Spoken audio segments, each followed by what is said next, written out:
Welcome to Leading People with me, Jerry Murray. This is the podcast for leaders and HR decision makers who want to bring out the best in themselves and others. Every other week, I sit down with leading authors, researchers, and practitioners for deep dive conversations about the strategies, insights, and tools that drive personal and organizational success. And in between, I bring you one simple thing, short episodes that deliver practical insights and tips for immediate use. Whether you're here for useful tools or thought-provoking ideas, Leading People is your guide to better leadership. What does it take to be a supercharged leader? What benefits does being a supercharged leader bring? And do you know anyone who is a supercharged leader? This week, leadership experts and best-selling authors Mandy Flint and Elizabeth Vinberg-Hearn join Leading People to explore how great leaders don't just lead others, they lead themselves first. In this episode, you'll discover why self-leadership is the foundation of great leadership, how to manage your energy and state of mind for maximum impact, and the small but powerful changes that can transform your leadership effectiveness. If you're ready to take your leadership to the next level, then this is the conversation for you. Elizabeth and Mandy, welcome back to Leading People. Thank you very much. Yeah, good to be here. So you're back on the show because you recently published yet another book. I think it's your fourth, if I'm not mistaken. Yeah. And we'll get to the new book in a minute. But first, even though you were on the show about 2 years ago now, I think it was, we have lots of new listeners since then. So that everybody out there can get to know you a little bit, how did you both get into the world of leadership development? Well, Elizabeth and I worked together in American Express, and we were really keen on leadership development there. We both came from a leadership role. So I myself ran a division and then went from that into thinking it's really, really intriguing how stuff gets done as well as what gets done. So how do we help people and leaders and executives really understand why it's so important to focus on behaviors and think about how they're doing stuff as well as what they're doing. And we really enjoyed doing that and got into it in a sort of rhythm with a way of looking at it from a number of different perspectives. So we'd look at what's happening in the world, therefore what's happening in business, therefore what's happening in leadership. And that got really interesting. And helping people with that, we found some great results and thought, oh, why not? Why don't we get into this in more depth? So moved out of running divisions and into helping others do that. And I would say as well, to add to that we've never been in HR, so we're not doing leadership development as an HR function, if you like. So we're really coming at it from being leaders ourselves and thinking about it from how you lead people and business in a very sort of both strategic and operational way. And just taking your point then, before I get into my other questions, what is the difference that you notice between the way you've come into this versus maybe somebody coming in from a more classic training and learning and development background? I think what you do is it's valuable to come from both angles, but I think from the being in a leader's seat, I always think of how practical and how can I use this as a leader? So if someone comes and talks to me, I think that's great, but day to day, practically, how am I going to put this into practice? How am I going to make this work? How does this sit and fit alongside the strategy for the business, the vision, the direction we're heading in, all of those things that we think about, putting it alongside that. So sitting in the seat of that leader constantly to think, how's it going to impact? What difference is it going to make? Okay. We're sort of looking from the inside almost. It's almost like being insiders and coming at it from there. And of course, in a lot of organizations we work with, that's obviously in line with and with support from HR as well as relevant. Yeah. Okay, so for our listeners' benefit, we're going to tap into some of that as we go along. So stay tuned, everyone out there. So the latest book is called Supercharged Leader. Supercharged Leader. So what is Supercharged Leader all about, and who did you write it for? Well, it's about what's needed for leaders to be good at and focused at and supercharging themselves with in order to really deal with a never-changing world that's just continuously evolving and spinning. And a lot of leaders are overwhelmed. So we were really looking at what is it that people need? How do people charge themselves, tap into what they need to continue to develop in order to be able to deal with absolutely anything? Okay. And so why did you write this book at this moment in time? And what are you trying to, or what is your goal with the book? So with right now, we're both kind of leadership and cultural change strategists. So what that means is looking at the world and saying, what's going on in the world? What are the future trends coming up? What does that do to business? Therefore, what does that do to leadership? And with the speed of change and transformation increases the need for shared leadership, for greater leadership, for more collective intelligence. Globalization's picking up speed, the whole working from home, working from the office, the remote versus the need for psychological safety, organizational purpose. Why am I here? Why am I doing this? AI and leadership needing to be even more people focused, even in an AI world.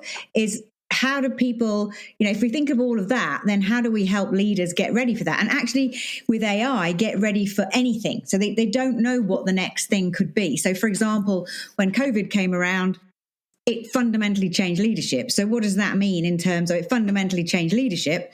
So people felt, I had to suddenly learn how do I lead virtually everything that I do. And there was various levels of people already doing that. But then people had to shift very quickly and learn very quickly. And they weren't ready for that. And so being ready for anything. So we don't know what the next thing that could come up could be. Could be COVID. What is it? What is the next thing? So how do we equip people with evergreen leadership skills that they need to be thinking about as these current and future trends drop into the world? Okay. I think there's a lot of stuff there that I'm going to hopefully cover with you as we go through the next half an hour or so. I'm really curious, being a sort of linguist in my early career. Where did the title come from? It was, you mean the main title, as in Supercharged Leader? Yeah, like the word leader I kind of get, but the other, because I think that's kind of contextual there. Yeah. No, we have a subtitle as well on it, and that's why I just wanted to double check. Okay, well, this is your moment to do not just do titles, but you can do subtitles as well. This is your big moment. Supercharged, what we really mean with that is that you can't run on empty as a leader in a fast-changing world. You have to continuously charge yourself up, and you need to be supercharged. You need to be able to find the right things to focus on in order to be truly impactful, and therefore have almost injected yourself sort of with that energy almost that comes from the new skills or the mindset and the skill sets that will help you do that. So it's really saying it's almost like you need to go plug yourself into a new type of leadership. So it's EV, that EV model. Is it that subtitle is develop your mindset and skill set to deal with anything.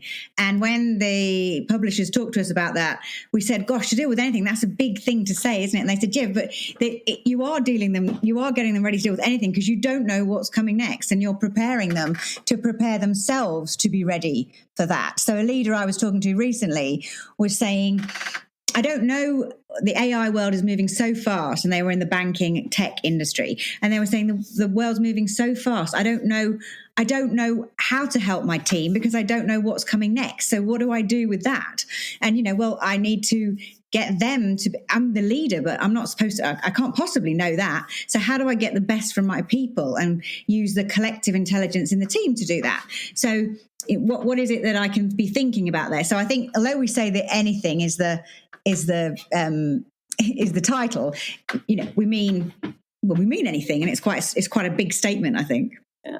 Oh, okay. I'm looking at my sort of talking points and questions here, and I have AI is a bit further down, so maybe we'll keep that one on the back burner for a few minutes, because I think we can certainly explore that because it's pretty much in the news at the moment. I'm not sure if the AI, maybe ChatGPT is writing all the news stories. I'm not sure about them.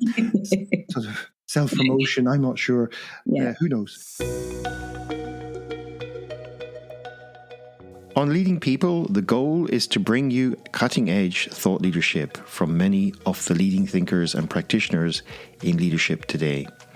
Each guest shares their insights, wisdom, and practical advice so we can all get better at bringing out the best in ourselves and others. Please subscribe wherever you get your podcasts and share a link with friends, family, and colleagues. And stay informed by joining our Leading People LinkedIn community of HR leaders and talent professionals.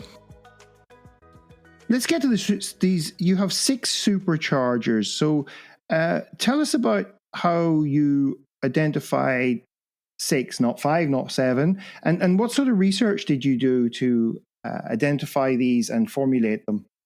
So our research that we've been going through is sort of operates on 2 levels. One of them is the work that we do, and we work with organizations all around the world in our two separate companies, and at times we collaborate as well. But through the work that we're doing, we're constantly collecting data around what's going on out there, what are people doing, what challenges are they facing, are there any differences between different industries and differences between countries and all of that.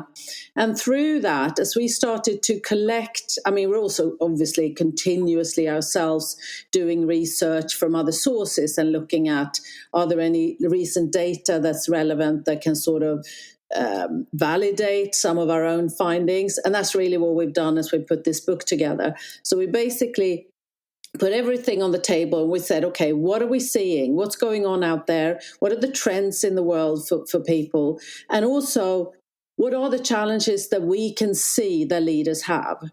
And from that, we started to see a pattern. There were some key trends that were coming out. And we then, from that, started to say, okay, what are we actually seeing? And we came up that it sort of got summarized into these 6 superchargers. And that the way they come up in the book has a certain order as well, because it's really talking about, so the first supercharger is strategy. I'm not going to run through them all now, but and it's because strategy is almost like the first step. It has a natural order to say that in order to do anything, we first need to be strategic so that we know in what context and for what purpose we're doing something. And then the other ones sort of flow from there. So they have a really nice flow together.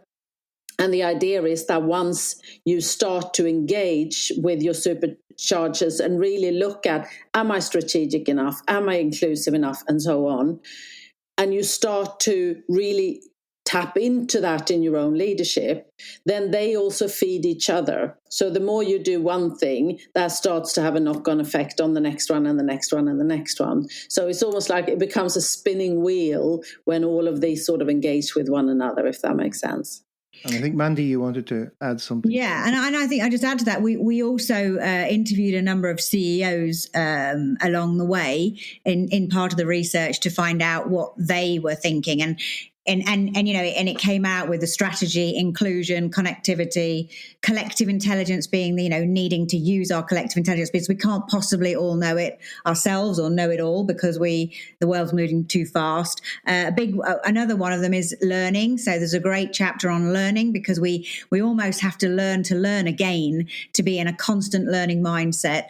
And the last one is agility. The ability to be agile, but you still need to be able to stick to the strategy and the plan. So they, as Elizabeth says, they kind of link together. But we also got some input from from a number of CEOs on what they were seeing as coming up. And, we also got them to reflect back on where have we been and where are we now and where do you think we're heading? And some of those things are, as we said at the beginning, are evergreen. So some of them you need to constantly be looking at, but you also need to be looking at them if you are going to be thinking of what am I sticking my head up and looking at what's on the horizon. And what we're finding when people are busy and busy and busy and busy and busy and busy is that they tend to not take that step back and step up and look, and that reflective space, that true reflective executive reflection, to step back to say, where are we heading? And we do have those conversations frequently with people to say, well, if you're not doing it, it's a bit scary because who's doing it as a leader?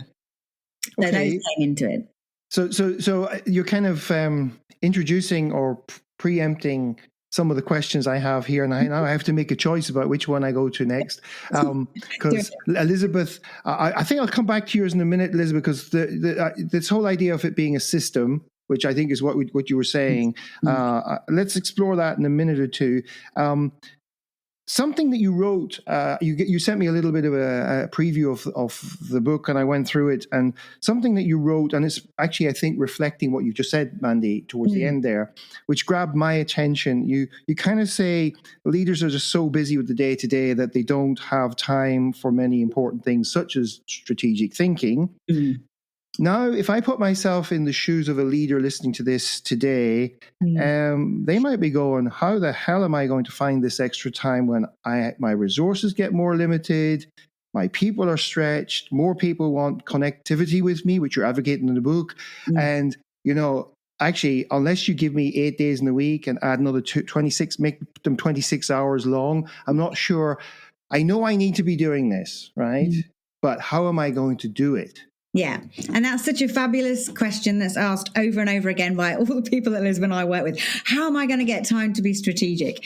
And it's seeing that kind of importance of it. Why? The big why. Why am I doing it? I'm so busy. I can't take time out to do that. And it's also how you see it. So some people will see it as, right, I'm going to sit down in a corner and sit on my own and be really strategic in this corner. And I've got to reflect, and I don't really want to do that. I don't want to spend time doing that. And it's got to be authentic for you as a leader in the way that you operate. So what works best? If being authentic, if being strategic means to you sitting in a corner on your own thinking, then that's what you do. If it means engaging with someone else and having some dialogue and bouncing ideas, then it's that.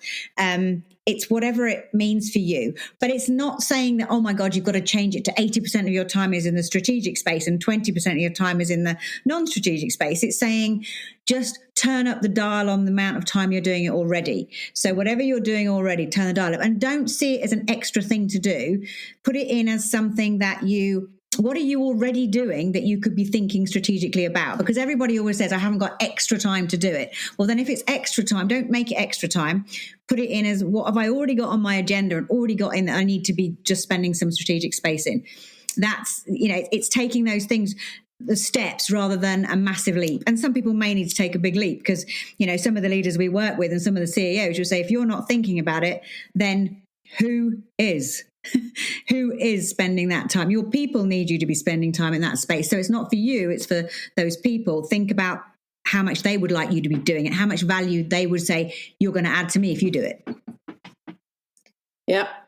And what I would add to that is it's intended to save you time. So it's the whole idea of, instead of just running around being busy, it's a question of taking a step back and being strategic and really thinking about the strategy of what needs to happen next, what direction you're going in, being strategic about your leadership as well. And rather than sort of trying to be everywhere for everyone, be really strategic and think about what's going on now, what's needed for what's the direction we're going in, and therefore what's needed right now. It's shaping that, sort of carving out the time at regular intervals to be able to have that kind of conversation with yourself, or indeed, as Mandy says, together with other people, wherever you do your best strategic reflection.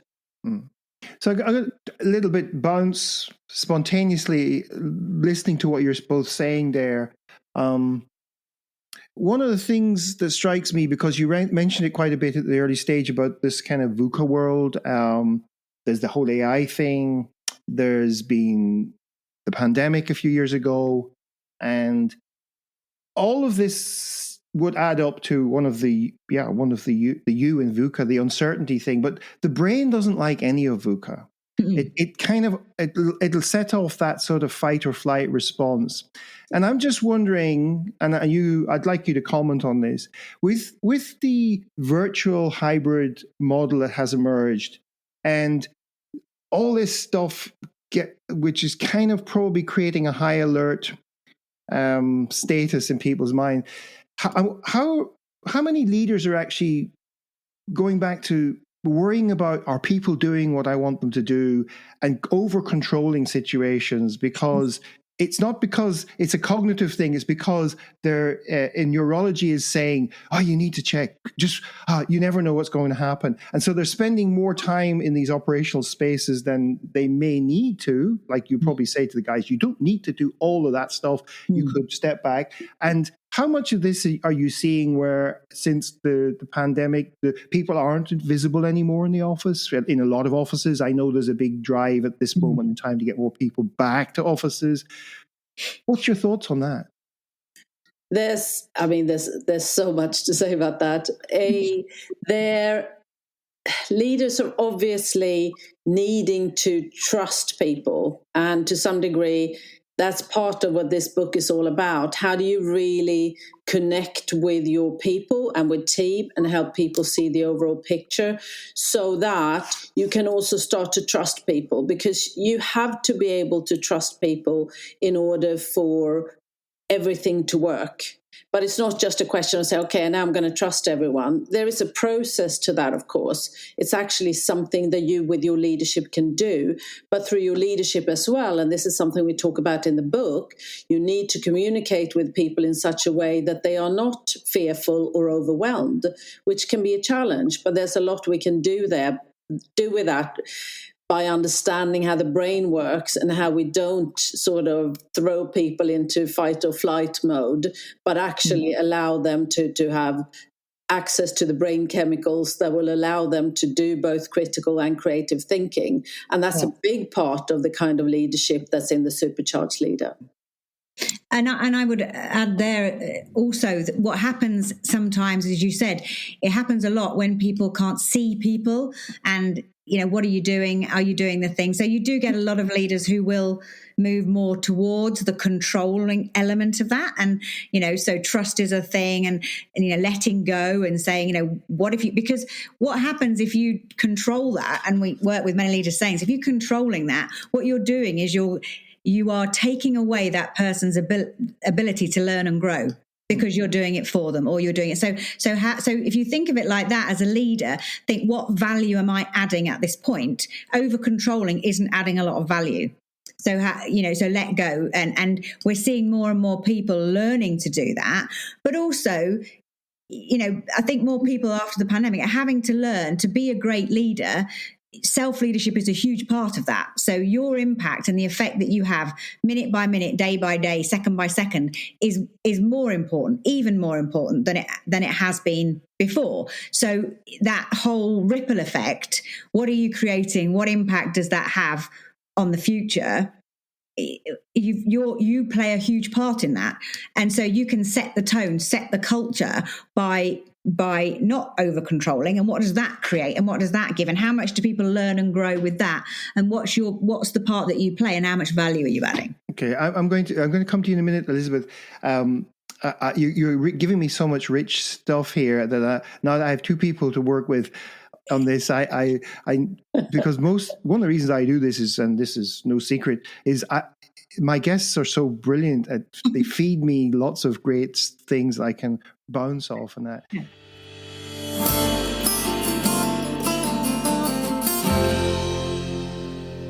You're listening to Leading People with me, Jerry Murray. My guests this week are leadership experts Elizabeth Vinberg-Hearn and Mandy Flint.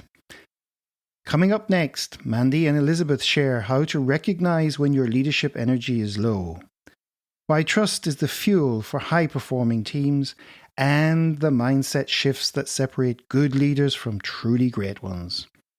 We also explore how leaders are responding to AI, and Mandy and Elizabeth have a special offer for you. So, let's get back to our conversation.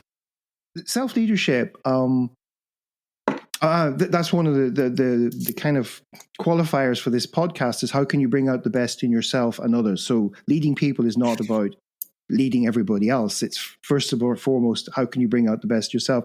So what would you say to leaders out there? Because if they can't get their own stuff sorted, I was going to use a technical term, but they can't get their own shit sorted. How are they going to sort out the shit of other people and the business and everything else? So what sorts of things are you teaching them or advising them to do to get their own house in order? Well, it's actually taking time and reflecting on and saying it starts with me. It's not just what I do when I show up, it's how I show up, who I am, what kind of impact I'm having with others. So in order to lead effectively, I need to lead myself effectively.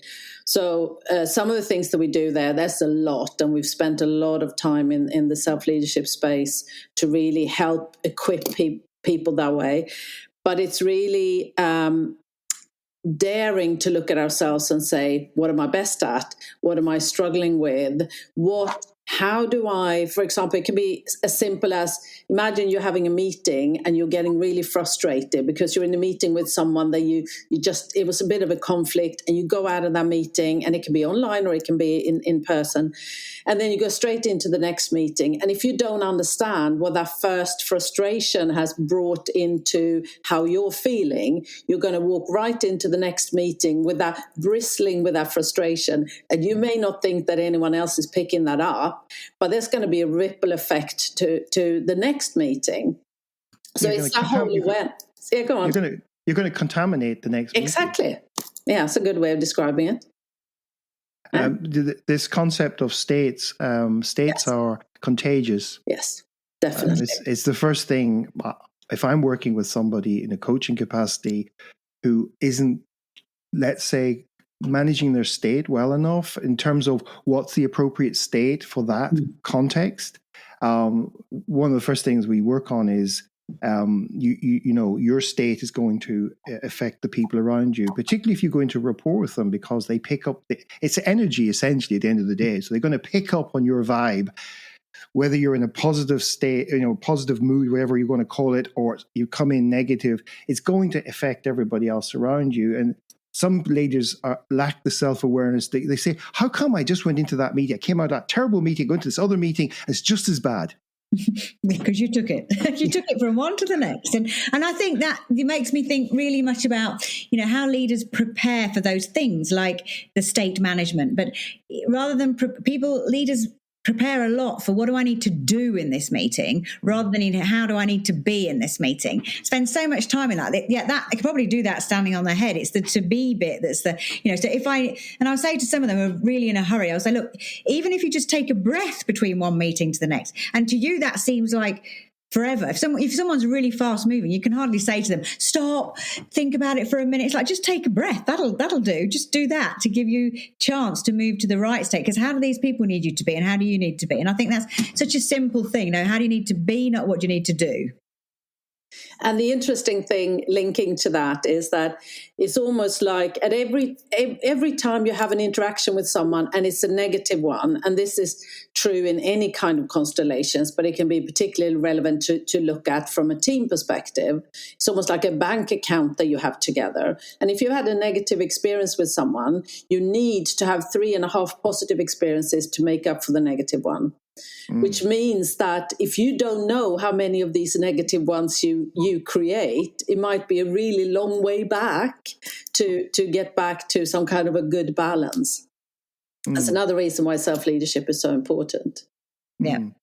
And that ripple effect you said, you know, like leading yourself, self-leadership is really at the core of all of it, which is, you know, as you say, a part of your podcast. But the leading self, you know, one of the things we talk about in the book is that it starts with leading yourself, then it's about leading your people, then it's leading the business, then it's leading the teams within that, then it's leading the transformation and fast-paced change that comes with that, and leading the culture. So they all link together. And if you do a route map on that, it all comes back to, oh, where does it start? It starts with me.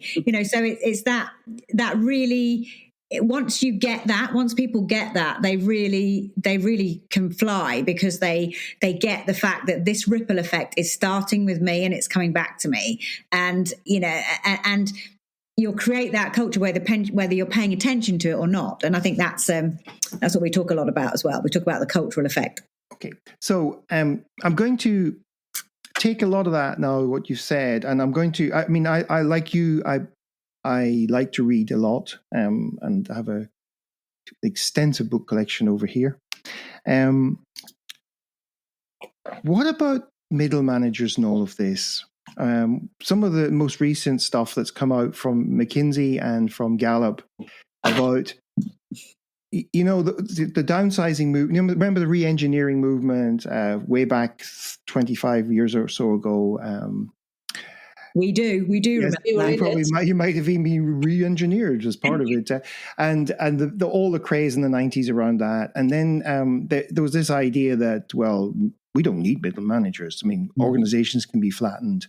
And McKinsey, the book that they wrote, it's the more recent of the two.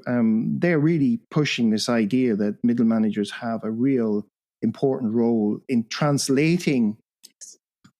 And you go back to overwhelm, and an awful lot of middle managers feel like the cream in the cake. They're getting squeezed, just going everywhere, and they're trying to keep all these people happy, and they're trying to, defend the cause, the stand up for what the organization stands for, but they feel that they're not getting the support.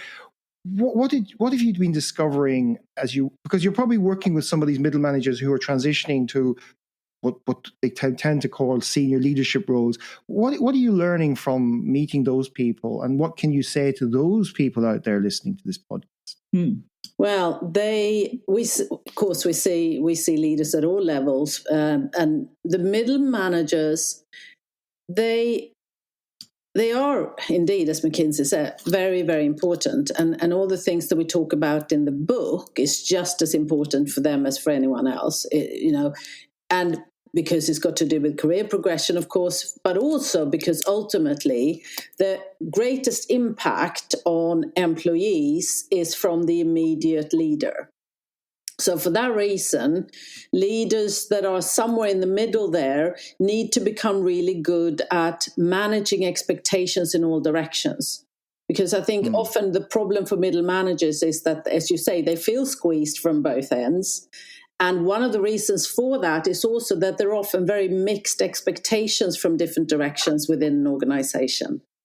So leaders, by becoming more effective self-leaders as well, be able to understand and question and clarify what the expectations are, so that they can start to manage expectations more effectively.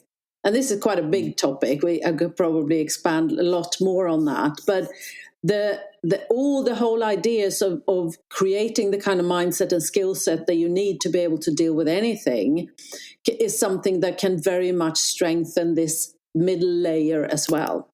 And this middle layer, I think what happens there is that they're a part of many teams. And I think that becomes, that matrixing of teams, whether that's the right word or not, I don't know. But you're a part of many teams, and in that middle, they then have a sort of transportable team skill set that they have to take from team to team. And what we say to them is that just really think about what's your role in this team. I don't mean your job. I mean, what's your role in this team, in this particular team that you're operating in at the moment. So in this particular team that you're functioning in this particular team that you're a part of right now, and how are you leading that? What part are you playing in that, and what part could you play, and what part could you play that would help support or add value to that?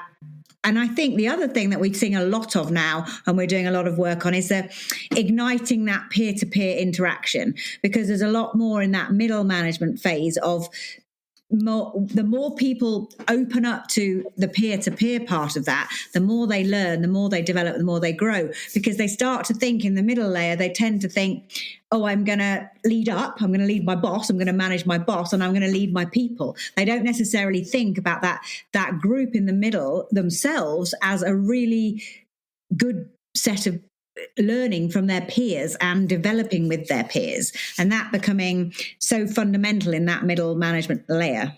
And support as well, I would say. They can have support from each other if they truly look at each other as that strong force, that they can actually make their own situation more enjoyable even. Yeah. You mentioned transportable skill set, and I have a question here relating to the way you present the 6 superchargers again as a system. And what are some of the key skills that underpin the concepts and mindsets that you're talking, the 6 mindsets or concepts? And I'm thinking about this idea of red thread, fil rouge skill sets, that sort of transversal skill sets. What are some of those fundamental skills that you say, well, regardless of where you are on the 6 dimensions, you really need to have these? One of the key ones, and I think a lot of it starts from there, is the ability to see the bigger picture and to see the interconnection. So that whole idea of really being able to understand the systems that you operate within. It's so easy to become very sort of tunnel visioned and saying, I'm focusing on this, my team, and we're doing this, and it becomes a bit like this. You're really just looking straight ahead. And the importance of understanding what piece are we in the bigger jigsaw? When we do something here, what happens here? That whole idea of really starting to think about the knock-on effect, and again, how things just really, everything we do matters. And sometimes that can almost feel overwhelming, but actually that's also a promise of how great things can be, because the more we understand that and the more we start to explore what are the connections that we have with other groups and other areas or the outside world, because with that gives you a better understanding and also therefore more strengths to take on anything really that comes your way. Yeah, the challenge also with the big picture is, as you create a bigger picture, it does become overwhelming because it becomes more vague and there's less specificity in a big picture than when you're looking at it from a distance. Absolutely. And so people have to understand where their boundaries are on how far they can, those edges of where their big picture is. And so my big picture might be somebody else's detail. Like if I'm head of finance, my big picture might be the CEO's specificity in this, right? And I'm, so it's understanding the boundaries of big pictures. And actually, I think personally, and this is just my personal view, and the poor man is dead. I mean, a lot of people didn't like him, but he did do some great things. Steve Jobs, I think, had one of the most amazing abilities to go from big picture, put a dent in the universe, down to fussing about a little piece of plastic that sat on a wire on a headset thing, and said he sent it back, I think 35 or 40 times. He said it just isn't right. That that's quite an impressive skill set to be able to go when it's appropriate, really big. Yeah. And big often inspires because people can find their place in big, and then being able to go right down and say, but I'm still looking at the specificities of what makes this system work. Yeah. Yeah. And I think with that, you to be able to do that thinking, go up, go big picture, go to detail. And I think, in doing that, sometimes that's really obvious to the person who's doing that, but it's not so obvious to everyone around. So I think we have to work with leaders to say, be more intentional about helping other people see some of the steps that you made between that massive big picture and that, that little piece of detail, and join the dots, add the red thread, help people connect those dots and make the links. Because I think that's another thing that people can get again, it'll be different for different people in the way that they do it, but make the links and connections for people because it's so obvious to you. And when you have a natural, beautiful strength that you do yourself, it's so obvious you don't know how you do it. So sometimes, I know I have in my head that if I'm screaming in my head, oh my God, that's so obvious, then I have to say to myself, hang on a second, is that a screaming strength that you've got that they haven't necessarily got? So now how do you articulate that to build the connection for them? Because they may not be able to see that massive big picture and then, right, let's jump from there to there, but actually take them along that path. So I think we often do that by not necessarily acknowledging our own strengths to do that. I just want, you remind me of, I've been involved in a high potential program with an organization since 2007. So we're taking people who are successful individual contributors who are now going to be, and one of the things they really struggle with is that they're rewarded for being systematic and very focused and very much in their frame of reference. And they've come to this, they've rose in sort of, let's say they've come to prominence as being good at their job. Yeah. And some of them I've noticed can adjust to the big picture. A lot of them find it really difficult because their world has been defined by somebody else is doing big picture. They tell me where I fit in. I just do my job. And so what's your experience of loosening that up for people? Because it is so fundamental, because if you can't, it's not just about being able to see the big picture. It's about being able to tolerate and work within because that's VUCA. VUCA is the kind of, let's say, downside of the big picture. But it is a world that you start to have to inhabit where things are not clear anymore. Some things are not certain. Lots of ambiguity, and it takes a reset almost. You have to rethink everything that you knew about the world. But you could put it as well, not quite as big as that maybe, but one of the challenges that a lot of people experience as they progress through their career and they go into more senior roles is that they tend to often fall back to habits of their previous roles because they are comfortable there. They've done that a lot of time, and therefore it's almost a little bit like an autopilot.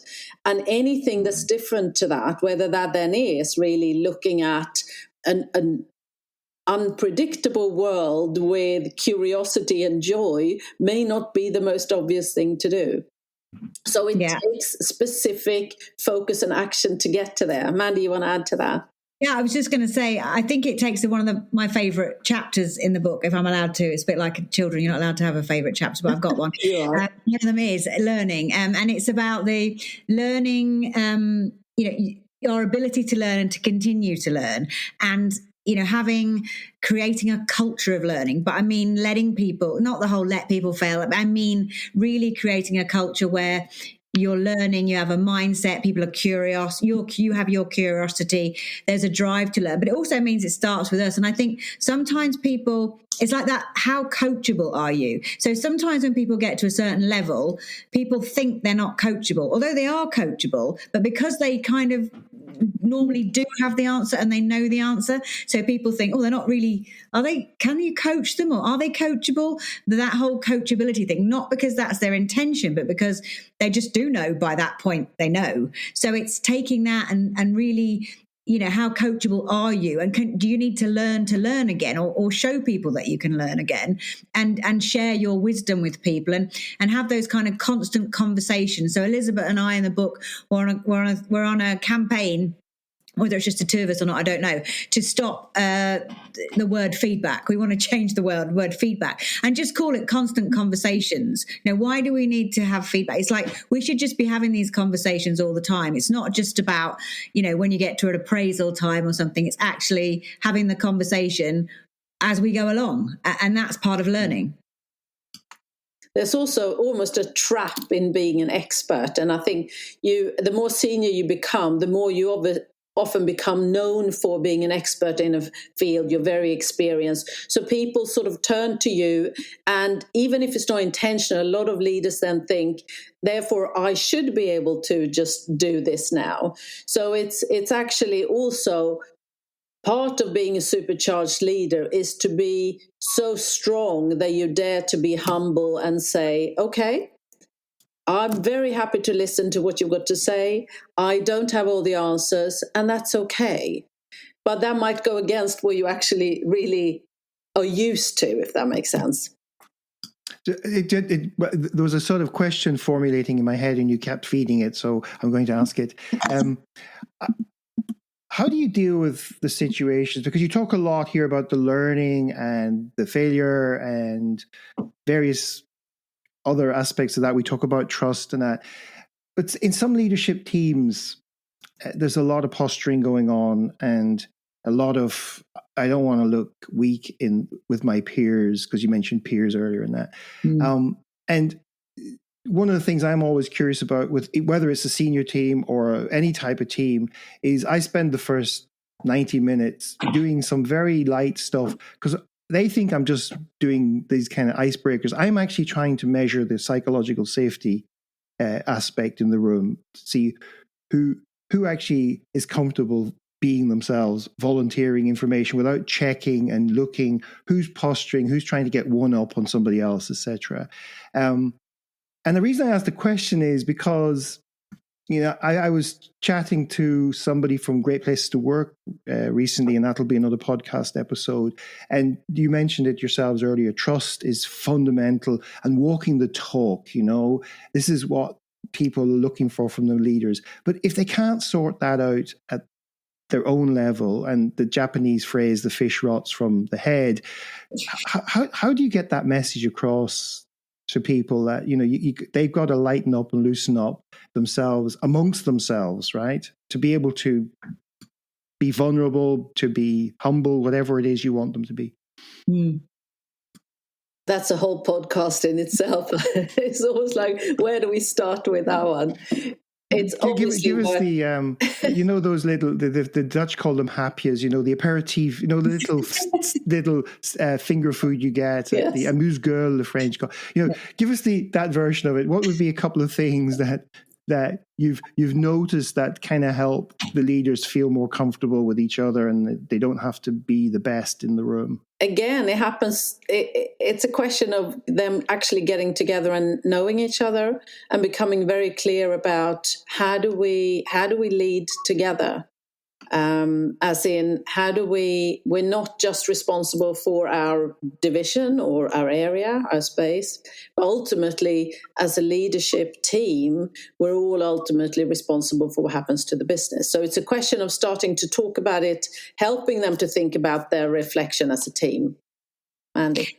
Yeah, and there, I think, helping them with that, really knowing each other, generously sharing what they know, knowledge, but getting the psychological safety right on that. So if they know each other, they understand each other, really using each other's strengths and differences. And a lot of the time in the book we talk about differences being, and diversity being beyond what we know today, but it's about difference in style, difference in not just about what we understand diversity to be today, but in the future, it's going to be about style differences. So, really using strengths and differences in a way in a team that works. And if I know that you're really good at that and I can rely on that, then how can I might not have that. How can we do that together? So getting that feeling of that, and having some fun in a team. I think that's really important. We spend so much time in teams, yet the simple thing is we don't have, are we allowed to have fun? Can we have fun? How do we have fun? It's not like we have to have fun at 4:00 this afternoon. It's how do we build that into our way of being as a team and sharing with each other and being open, and do something so we don't all think alike. We haven't got group think going on. Because if you've got people who are saying in a team where it's a little bit, well, can I say that? Can't I say that? It's normally because people are, there could be some differences, or it could be that everyone's just doing a whole group think and we're all thinking the same. And actually, who's doing the different thinking? So, how do you bring that into it and making sure that you're celebrating things? It occurred to me that in Sweden at 4:00 in the afternoon, they have fika, don't they? And then you all have fun. Yeah, it's actually a requirement. So we need more fika in our leadership programs. Hey guys, we need to stop now. We need to go have the cake and the coffee and the tea and stuff. It's beneficial for everyone.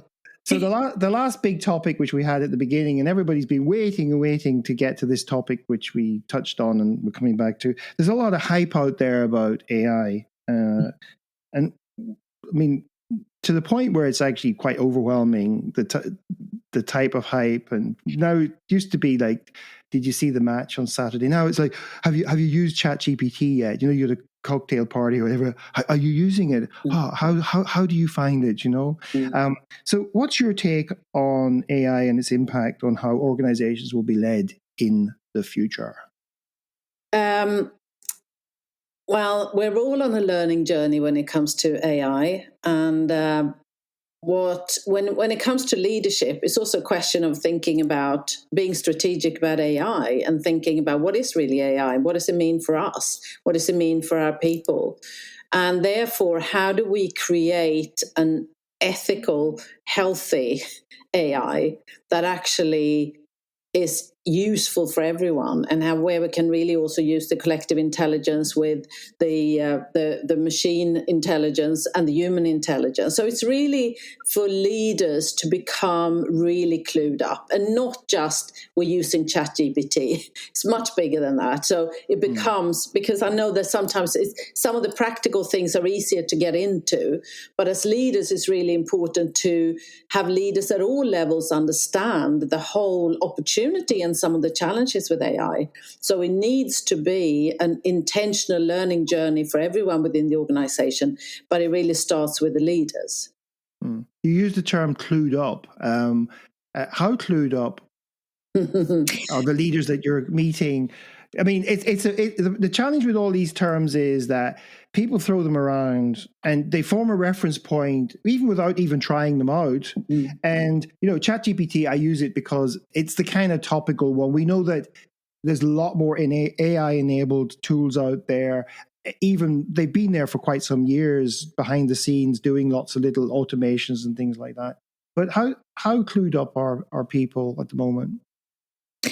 Well, I think people are clued up as they can be at the point they're aware. And that's why I think the learning thing comes in. Because, you know, again, talking to so many leaders saying, I'm actually really afraid of this. I don't know how it's going to go. I don't know what's going to happen next to the business. I don't know. And I'm quite fearful.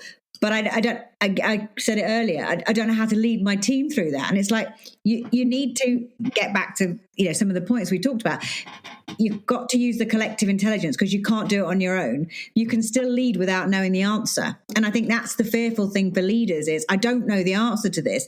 And none of us know the answer. Who knows where it's going to go? But being okay with that, being okay that you don't know where it's going to go and you don't know how it might come out and you don't know what that might play. But you do know that there will always be a human interaction part at some point around it, and therefore you'll be needed to make that connection at some point. So you can do that. And I think what it does is it does affect like personal and team self-esteem. So you have to go to, you know, our self-esteem's eroding because we don't know, we're feeling uncomfortable and not confident about this. So how do we rebuild our own self and team self-esteem to build, to say it's okay that we don't know this answer. We've all got to learn to work with this. And I think that's where can be a real challenge for leaders to not know that. Yeah, you've disappointed me now, Mandy, because I thought I found the answer last night. Oh. Tell us then. Tell us. It was 42, like it always has been, you know. No, I mean it is true. And look, I suppose the other challenges out there is, you know, I listen to a lot of stuff around AI in the world of HR and the world of HR tech and that. And sometimes I come away from it thinking, oh my God, when it's almost like trying to cross the Autobahn in Germany or the motorway. Like you kind of going, how am I going to get across this street? And sometimes I try and use this zooming out thing, which is to go, you know, when you think of it, whilst it's happening and it's almost got its own legs, because that's kind of the worrying part about how many legs will it have. And it's sort of an exponential impact in some sectors. There's also the other business side to this, which is it's potentially very risky on many levels. It's going to require huge investments. It requires massive change management like you've never known before. Like think of what used to happen when people got their PowerPoint software upgraded and they complained for weeks about it, and said, oh my God, these Microsoft guys have changed the features again. I have to go on a training and that. You remember those days? And so this stuff's going to come at us. And, I read a very interesting article recently where the person writing it, because of course the knowledge worker world is where a lot of the AI seems to, it's not going to come in and paint your house for you. I mean, that's kind of reassured for a while anyway. But the commentator said, well, you're actually less likely to lose a job to AI than to lose a job to somebody who's using AI. Mm-hmm. And more I'm hearing the real power of AI is going, there's an awful lot of talk about agents in the workplace, AI-based agents, which are going to help us be more efficient at what we do. Mm-hmm. And the actual dream of a lot of people, it goes back to some of your starting point here, is it will free up a bit more of that time to maybe, if we take advantage of it, to do a bit more thinking, because we're going to have to be very cerebral about how we use these tools. Mm-hmm. That's where the new skill sets are starting to emerge. Are you hearing leaders talking like that, or am I living in my echo chamber? I think there are a lot of leaders that are constantly going around thinking about some of this. But to some degree, that's also why we have written this book, because this book is all about, you will be overwhelmed at times, and you might think, I don't know where we are at this, and it's overwhelming, and I don't know what to do with it. But it's the mindset and therefore the skill sets that goes into this book that really helps you to take a step back and say, it's okay. I'm not going to know everything. It's all right. But if I look for opportunities, if I really connect with other people, if I dare put my guard down and really learn from other people, and really having those kind of creative conversations and think it's okay to take in new information and all of that, then actually we're going to find a solution. So it's really intended to be this kind of, when you're in those moments, there will be something for you to read in this book even that will help you to take a step back. A little bit like we talked about earlier, you talked about zooming in and zooming out. And I think that's the key to a lot of this. At any given time, you're sometimes too much in the details, and you need to zoom out and look more big picture. And if you're overwhelmed in the big picture, then you zoom in and you focus in on something that helps you get a little bit more tangible again. So it's the ability to do that, really go from one extreme to another. That is another way of helping with this. And I think your point earlier about, you said it was, managing your state. You've got to manage your state in this, because it can become a frenzy. People give you information and it's overwhelming. And it's another one of those, there's always going to be human to human in all of this. So, I'm saying that, I'm hoping it's, I'm not seeing so far ahead that, what could that look like? But, there's going to be a form of human to human in it. So take that aspect of it and think about how that can fit together, because otherwise it's just can be overwhelming. And I think it's just being comfortable to say, do you know what, doesn't matter what happens, I can handle that. I'll take it, I'll handle it, and putting yourself in a state of that state, getting yourself in that right state, back to your point earlier. Okay, so the 6 superchargers, foundational stuff for whatever the future going to throw at us. So coming to the end, there always has to be an end. So coming to the end, what are a couple of key insights that you'd like our audience to take away from this conversation? So I'll just talk a couple. The reflection time and space you need to hit the pause button to be able to look backwards and look forwards. Being strategic about your leadership. You have a strategy for your business, your team, your department. Have a strategy for your leadership as well. Be a great self-leader. Self-leadership is, your impact has a ripple effect. What are you creating? What impact does that have on the future? And how you react, behave, and respond to new things like AI. No one can predict everything. So how you react and respond to that is important, but still remain to be inclusive and use your collective intelligence to do that. And just a quick extra dimension to this. If you are listening to this podcast as a new leader, somebody starting out on the leadership journey, what would you say to that person who's, in some ways, they may have an advantage because they haven't got all the baggage, or maybe not. What would you say to somebody out there who's early stage leader? I would say, enjoy it. Well done for choosing to want to be a leader. Enjoy the journey. It's going to be challenging, and it's going to be fun, and that's how it's supposed to be. It's not just going to be sunshine all the time, but also be your own best leader, because a lot of the time people try to maybe copy what someone else is doing, and that's where self-leadership comes in. The more you understand yourself, the more you understand what your unique leadership qualities are that you can really use in your leadership, because you are going to be your best leader when you tap into who you are. And also remember, and this is one of the quotes from the book, that being 100% perfect 100% of the time is 100% impossible. So don't go into it thinking, I'm going to have to get everything right here, because no one does. And that's a great thought to end our conversation. How do people get in touch with you, and do you have anything special to offer my listeners today? So you can find us on LinkedIn. So Mandy Flint, my colleague over there, and Elizabeth Vinberg-Hearn. But the easiest thing might be to just Google the book, Supercharged Leader. There's only one with that name out there. So you can contact us on LinkedIn. It's a good way of doing it. We also have a shared website for the books that's called 2020visionleader.com.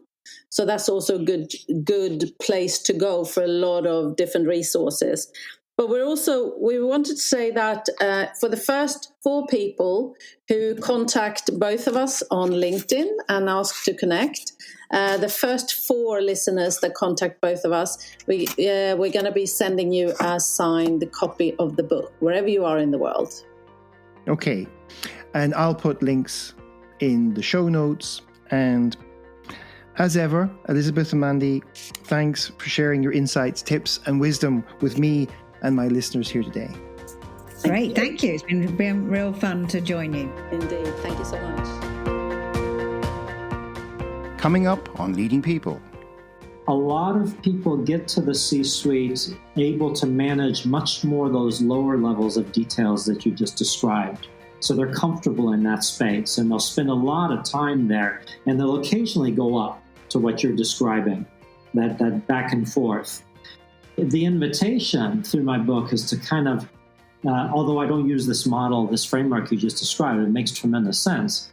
The invitation is to step into areas that are less comfortable than when they were younger, because there are new areas that are developing, but because they're new, they're going to feel uncomfortable. So it's kind of playing more at that big picture area, as opposed to really being comfortable at the detail. If they can bounce around between them and all that laterally, that's just fantastic. Next time on Leading People, we're joined by executive coach and author Anis Haddad to explore what truly changes in leadership as we move into midlife. In his latest book, Soaring Beyond Midlife, Anis challenges the idea that aging is about decline, revealing how leaders in their 40s and 50s develop new leadership superpowers. He explains why embracing ambiguity, letting go of unnecessary details, and trusting emerging strengths can make you an even more impactful leader. If you're curious about how leadership evolves over time, you won't want to miss this episode. And remember, before our next full episode, there's another One Simple Thing episode waiting for you. A quick and actionable tip to help you lead and live better. Keep an eye out for it wherever you listen to this podcast. Until next time.